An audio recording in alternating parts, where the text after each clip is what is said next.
Good morning to all of you. आज हम लोग पढ़ेंगे इम्प्रॉपर इंटीग्रल।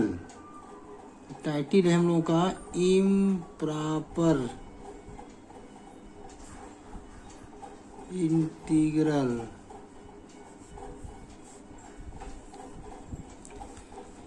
इसके पहले हम लोग थोड़ा पढ़ेंगे प्रॉपर इंटीग्रल क्या होता है।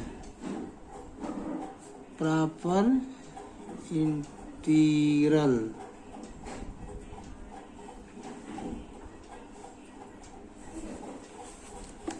तो प्रॉपर इंटीग्रल डेफिनेशन है द डेफिनिट इंटीग्रल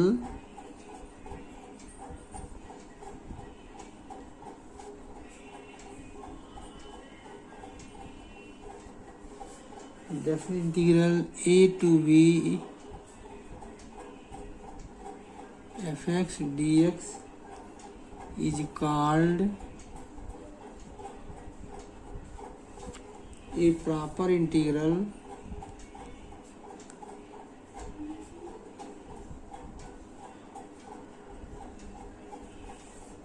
if पहला कंडीशन इसका है the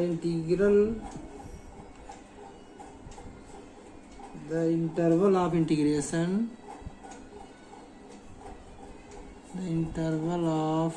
integration AB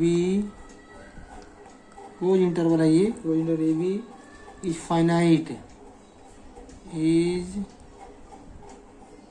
फाइनाइट। दूसरा पॉइंट इसमें है the integrand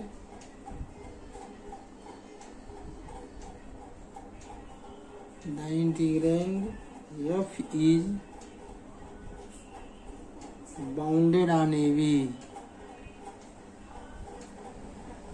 bounded on closed interval AB।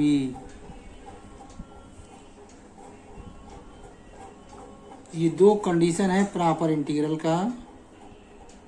अगर दोनों कंडीशन फुलफिल करेगा तो हम कहेंगे प्रॉपर इंटीग्रल है। फिर हम लोग पढ़ना है इम्प्रॉपर इंटीग्रल। अब हेडिंग हम लोग रहेगा इम्प्रॉपर इंटीग्रल क्या है।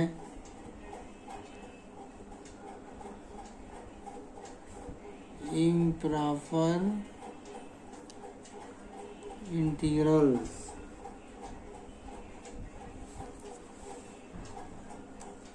The definite integral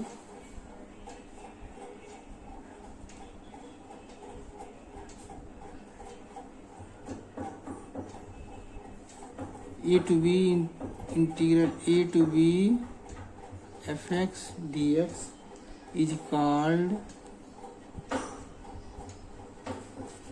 an improper integral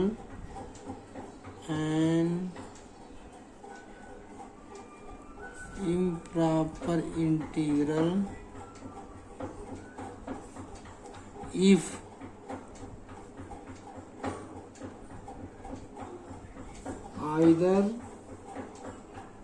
or both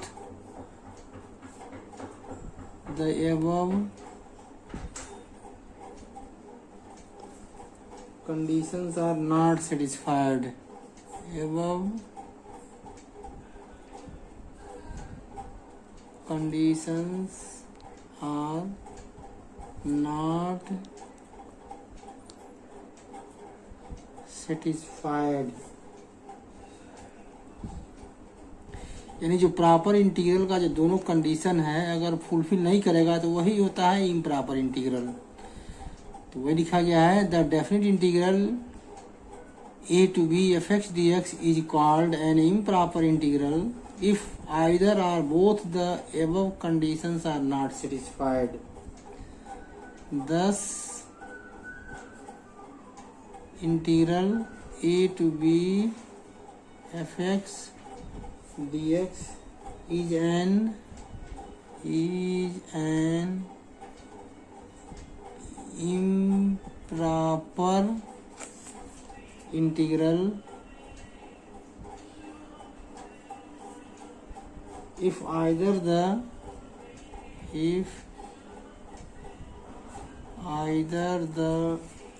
interval of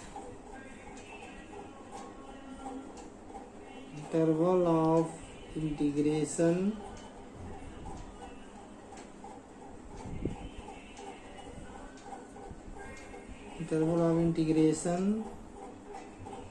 on the closed interval AB is not finite,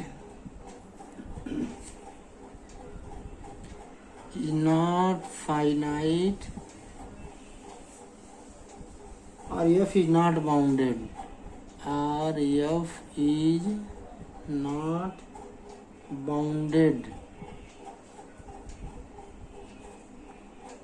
on closed interval AB,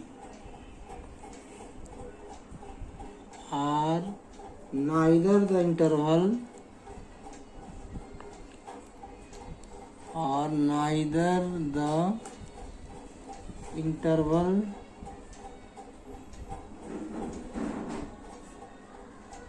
AB is finite,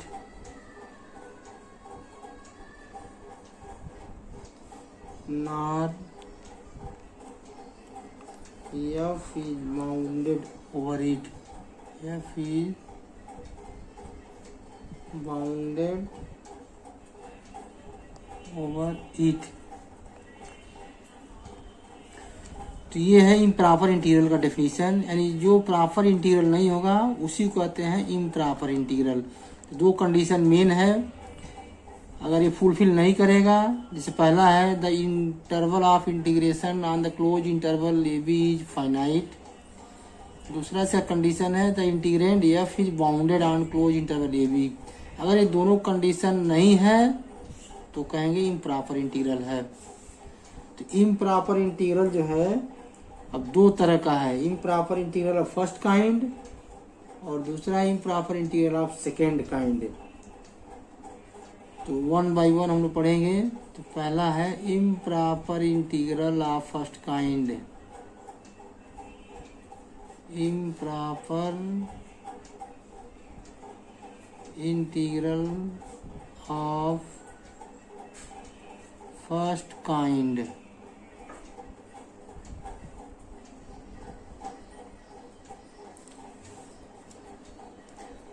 improper integral of first kind क्या है?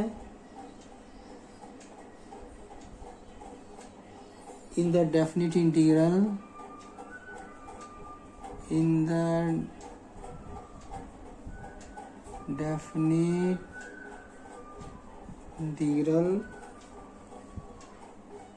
a to b fx dx,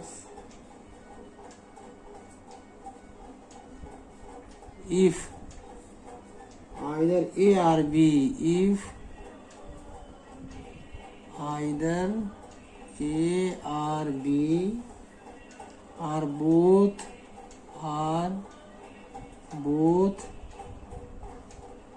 a and b, both a and b are infinite,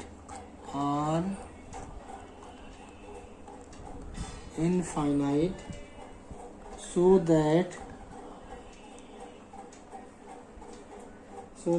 the interval of integration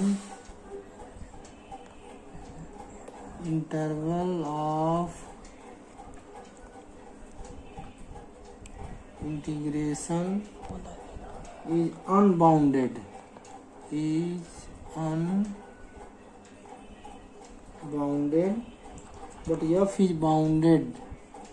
but f is bounded, then the integral a to b fx dx is called an improper integral of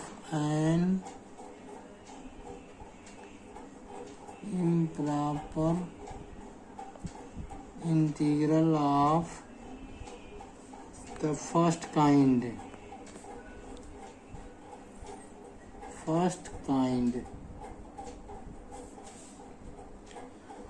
For example,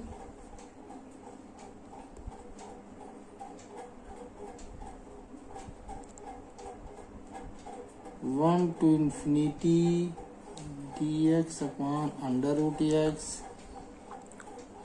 minus infinity to infinity e to the power 2x dx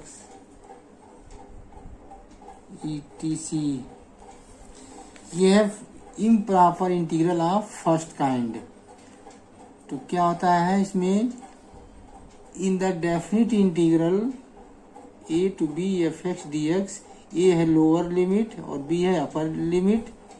if either a और b या both a and b, या तो a या b या दोनों a और b, if either a or b or both a and b are infinite, या तो ये lower limit in a finite infinite हो या फिर b इनफाइनाइट हो या फिर दोनों इनफाइनाइट हो, so that the interval of integration is unbounded, इसका इंटरवल ऑफ जो इंटीग्रेशन होगा वो भी इनफाइनाइट होगा, जिसको अनबाउंडेड कहेंगे। बट एफ इज बाउंडेड, इन फंक्शन जो होगा वो बाउंडेड होगा। Then the integral a to b f x D x is called an improper integral of first kind. यानी कि अगर जो डेफिनिट इंटीग्रल है लोअर लिमिट या अपर लिमिट या दोनों अगर इनफाइनाइट है तो कहेंगे improper integral of first kind. इस एग्जाम्पल इसका है integration 1 to infinity d x upon under root x, दूसरा है माइनस इन्फिनिटी से infinity to x D x e t c etcetera. इसमें अपर लिमिट इन्फिनिटी है, इसमें दोनों इन्फिनिटी है, तो ये है improper integral of first kind. पहला था improper integral of first kind, दूसरा है improper integral of second kind.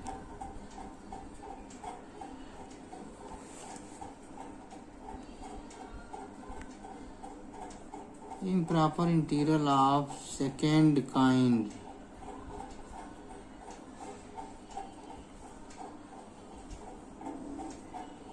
इसमें क्या होता है, इन the definite integral, in the definite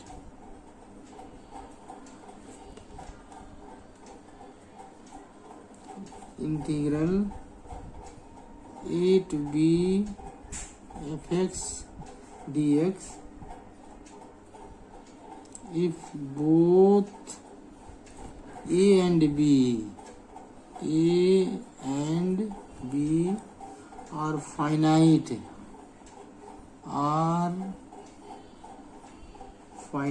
so that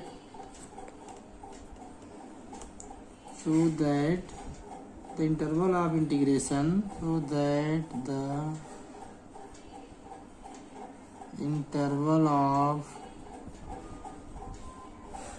integration is finite,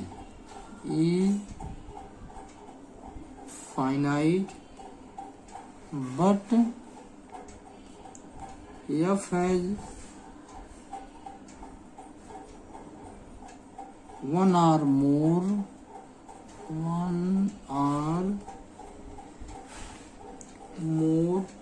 points of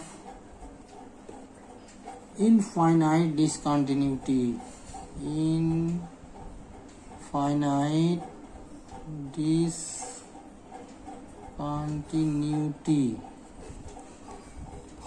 that is f is not bounded on closed interval AB,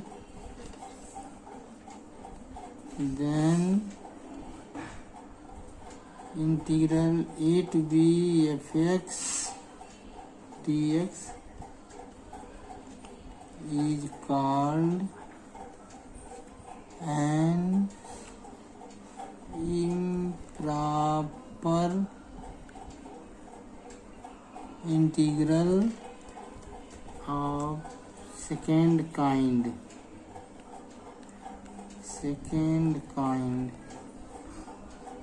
for example